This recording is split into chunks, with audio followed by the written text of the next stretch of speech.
Hello friends, Heidi here from Rain Country. God is good all the time, and I'm here for another this and that. And for those of you who are new, this is basically a semi-weekly vlog that I do to show you various different things, either just some of the projects I have going on this week, to show you either some ongoing experiments or to start new experiments and show you what I'm doing there, and or to direct you back to some old videos that I already have, just in case you're looking for such. And here's the thing that all of you might want to know is that YouTube has started burying certain videos. Even though I did a video and a Q&A one where I talked about how to search for videos on different people's channels, well, if YouTube is burying those videos, you still might not be able to find them by doing an appropriate search. Here's an example. Patrick and I did a video a couple of years ago talking about how we took ourselves off thyroid medication and the process that we went through. And it's got a lot of views. It was always easy to find simply by typing the word thyroid directly onto my channel search, or Rain Country Thyroid, and that was in it. You could find it just like that. It should have showed up right at the top. Now, even when I go to search on my own channel for that very same video so I can give the link to someone, I can't find it. So it's there, it's just very much buried. And just because of that, I'm going to go ahead and link that video in the description box down below, even though that is not what this video is about. I'm going to go ahead and link that one because I know it's one of the ones that YouTube suddenly has started burying, which is very frustrating. So you may have to really search. The only way really you can find that particular video is you have to know the exact name of it. However, that doesn't mean you still can't do certain word searches to find other videos. Just keep in mind that YouTube is burying some of them. And so that's the other reason why I like to do these kind of videos, is to help make it easier for people to find those. So I can touch on the subjects and then be able to put the links down below in a place where people can find what they're interested in there. So I can give you that direct link. Anyway, let me get busy and talk about the things I had planned on talking about today. It's been getting harder and harder to get things like fabrics and yarns that I would normally use in colors.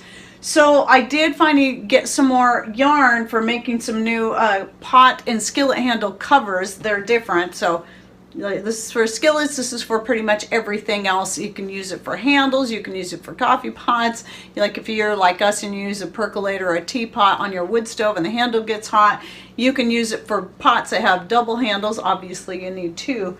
I am making more of these and putting them up on my store. However, if you know how to crochet or you're learning how to crochet, I do have a video on how to make both of these. It's rather old. I'll go ahead and put the link to that in the description box down below. Oh, and again, don't forget to click on either show more or that little gray arrow just below the video, depending on if you're on a computer or a smart device.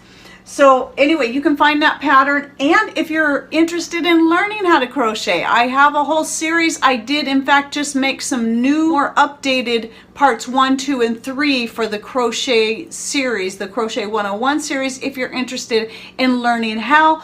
Or even if you know how, or it's been a while since you've crocheted, you might learn a few new things like how to read patterns, how to read certain abbreviations, because I talk about that stuff too. And that will just up your game and make it easier for you to learn how to make sweaters and other more complicated things down the road. Because sweaters, when you can make your own sweaters, you can make some beautiful sweaters for yourself at a fraction of the cost of what it would cost to even buy a cheap sweater in the store.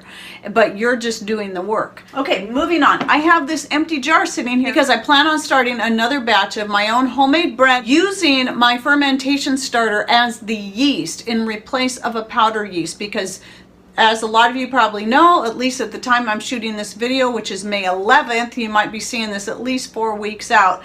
But the cost of yeast has skyrocketed, and some people in some places can't even find it. Though I have a lot of dry yeast in storage, I've been going back to experimenting with the bread making with the liquid yeast or the fermentation starter, finding what's going to make the best bread, but also in the most simple format. And I think I've come up with a method, and this is why it's taken me so long to get this updated video out, because I keep trying different things and messing with it, and then I forget about it for a while, even though I've been meaning to keep up on it. So planning on starting that today and hopefully getting that video out in the near future if you're wanting to learn how to do that. Now, I do have an old video where I show how to do it the way I was doing it before, but my newer method will shorten the time just a little bit. So be watching for that to come out hopefully in the near future, unless I have a brain cramp and forget again. Anyway, on to some other things. So I also have some old videos about natural hair care, natural skin care. I'll go ahead and post the more updated ones in the links down in the description box down below. But one of the things I mention a lot in any of my hair related videos is a good sandalwood comb. Now, unfortunately, the one I was linking to below, Amazon just up, I think that particular one is no longer available, but there's many more very good sandalwood combs out there. I decided to get another backup comb, and I actually like this one just a little bit better in the fact that for my rather thick, very curly hair, it has even wider teeth than the other one I was using, and it has a nice contoured handle, which makes it, you know, a nice comfortable grip on it.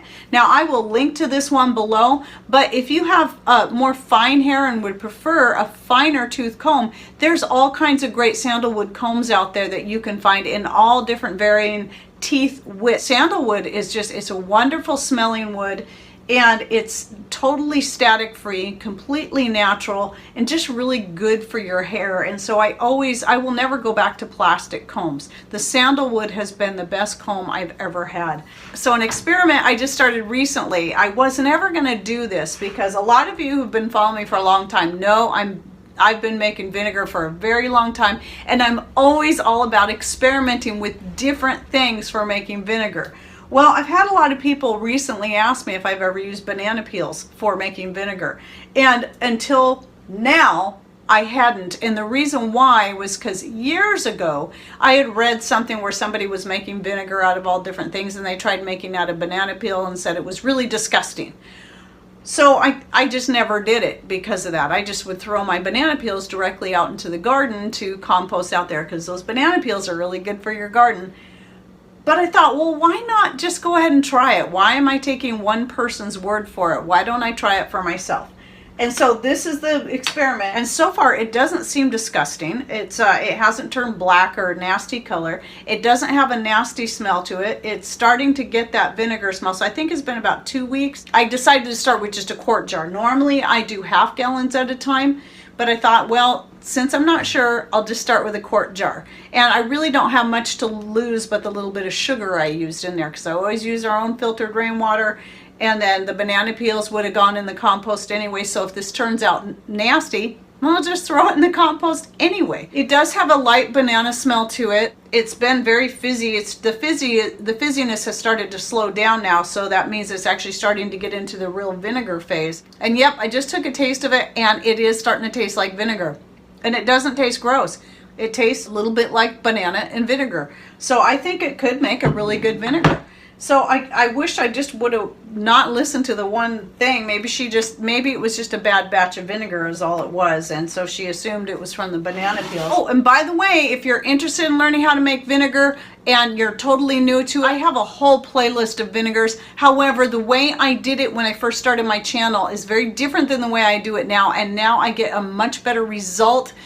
Just a much better vinegar all the way around, and a more acidic vinegar, so I can even use it for making cheese. And I believe it could be used for canning, because I get a 3.5 pH, which is at least a 5% acidity. So that's what you want for canning. Now, I haven't really tried it. I've added it more for flavor in canning beets, not to be more of a pickling agent, but more for flavor. The next thing, it's not so much a question as I think 3 different people so far have talked about my use of mango peels in vinegar. And they mentioned, and I've never seen this because I've never actually looked it up, but apparently mango peel has some of the same components as poison ivy. And I think that's what it was they said. And so people can have a really bad reaction to mango peels. I have personally not had any issues, not with the vinegar or with the mango peel, eating it straight. And yes, I've intentionally eaten small pieces of mango peel just to try them, because actually there is a lot of nutrients and fiber in the mango peel. It's just, It's just bitter. That's the only thing I found. I didn't have any bad reactions whatsoever. So I'm wondering if it's one of those things where some people might be more apt to be allergic to something like mango peels. Because here's probably a rather little known fact, is that the reason people have a reaction to poison ivy is that most people are allergic to it, but not everyone. Some people can rub poison ivy directly on their skin and never have a reaction. So it can happen. They're more rare. It's just that most people are allergic to poison ivy. Now this one isn't solely mango peels. It has mango peels, but it also has grapefruit and orange peels in it too. So mostly what I'm doing is just whatever peels I have, I've just been throwing them in there and just trying to get more vinegar going, mostly for cleaning anyway. So that's another thing too. If you're worried about consuming it, then just consider using it like in your laundry. It's going to rinse out. You shouldn't have any issues with it. Use it for cleaning your counters, your floors, your sinks. All right, now the next thing is soap. I got to make my soap. I cannot keep my store stocked lately. It's been crazy. Normally I'd have my drawer. Here's a picture right here, like when I was first really getting big into soap making and putting it up on my store. I used to be able to keep that thing packed. I can't do it anymore. I've just not been able to keep up because it takes 30 days for the soap to cure. And yes, I know there's methods that are supposed to speed it up, but to me this is easier and quicker, at least quicker to make the soap and then just put it to cure. But that also makes it harder for me to keep up when it's been selling like crazy. So I have got to, now that I have room on my soap drying rack right now, and this is what it looked like the other day until I finally had a couple batches ready to come off of there. And now I've got room on that rack where I can make some more soap and put it in there. Anyway, I did get a request recently for a charcoal soap. Now I know you can use charcoal and soap. I just haven't bothered making one like that. But since I got a specific request on my store for a charcoal and colloidal silver based soap, I'm going to be making one of those today. So I'm creating a new recipe, and one of the things I decided, since one of the signatures about my soap is that every single soap that I sell has some kind of herb that comes from my garden. Mostly looking at herbs that are going to be good for your skin and your hair, such as calendula and dandelion and comfrey and yarrow and all lavender. So today I'm trying something new, since this soap is obviously going to be more for detoxifying and for killing off bacteria and viruses. I figure why not use my homegrown oregano in that. Silver, charcoal, and oregano soap.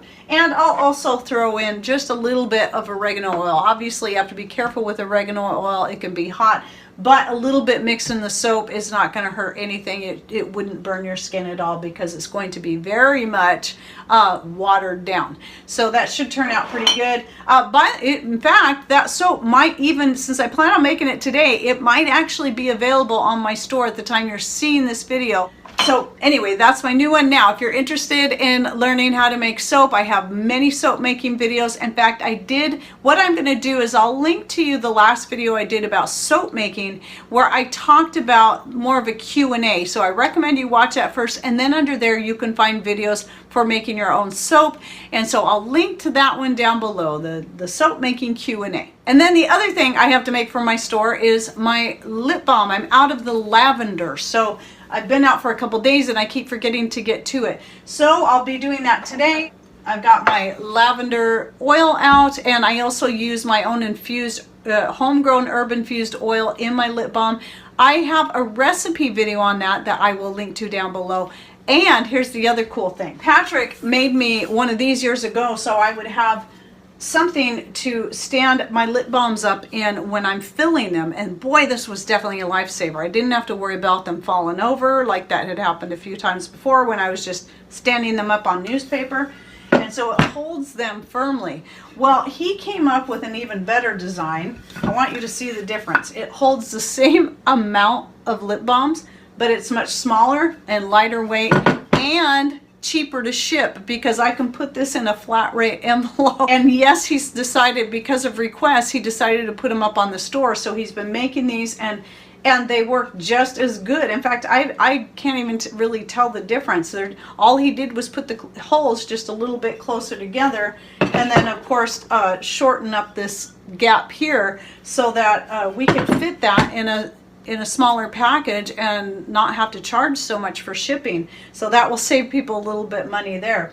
Anyway, so if you're interested in these, we do have them on the Etsy store, which our Etsy store is always linked in the description box. But if you would rather make your own, Patrick also has a video on how to make these yourself. And so I will put that how-to video down below. So if you have any woodworking tools and you or someone you know is crafty at making wood products, then just have them watch that video and see if they'll make one for you. Maybe you can even barter with some homegrown herbs, vegetables, or even eggs. And then one more thing I wanted to say that you'll probably hear me say in a lot of videos recently, but I'm going to say it again because it's so important, is that we're the time you're seeing this will probably be early June-ish maybe, and it's probably going to keep getting pushed out because all my garden videos get prioritized to go out as early as possible so I can keep them close to the date that they were actually shot. So videos like this are some of the ones that get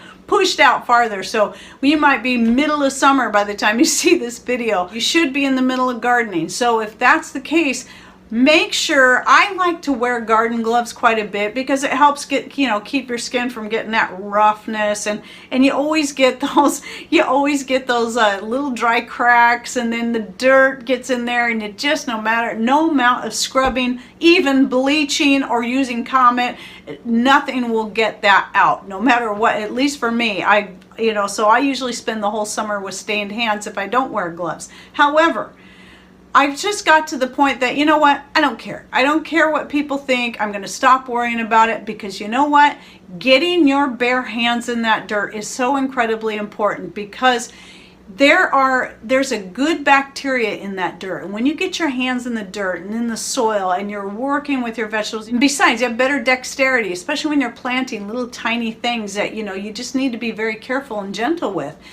Getting your bare hands on that is so good for you. That good bacteria that gets in your skin, and what that does is it releases the serotonin, which not only makes you just feel happy in general, it is also better than antidepressants for helping with depression. So if you're suffering, by the way, I also have a video on how I overcame some serious depression I went through quite a number of years back.